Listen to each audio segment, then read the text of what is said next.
कहते हैं कि सपने देखने और उसे पूरा करने की कोई उम्र नहीं होती, और यह बात केरल के रहने वाली 59 साल की बसंती पर बिल्कुल सटीक बैठती है।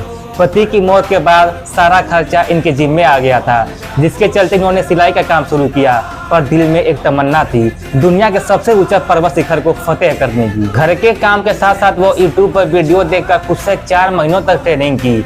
डेली 5 से 6 किलोमीटर तक पैदल चलती, एक्सरसाइज करती और ट्रेकिंग बूट्स पहनकर प्रैक्टिस करती, जिसे देखकर लोग उसे ताना मारते और कहते कि ये बुढ़ौती में सठिया गई है। पर बसंती को खुद पे विश्वास था, उसे ये पक्का यकीन था कि वो ये कर सकती है। और फाइनली 15 फरवरी 2025 को बसंती ने नेपाल से अपनी चढ़ाई शुरू की और 23 फरवरी को माउंट एवरेस्ट के साउथ एवरेस्ट बेस कैंप तक 5364 मीटर की यात्रा करके इतिहास रच दिया। और उसने बता दिया कि सपनों को पूरा करने के लिए उम्र नहीं, जुनून की आवश्यकता होती है। अगर ये वीडियो आपके दिल को छू गई हो तो प्लीज एक लाइक और सब्सक्राइब जरूर करना। जय हिंद।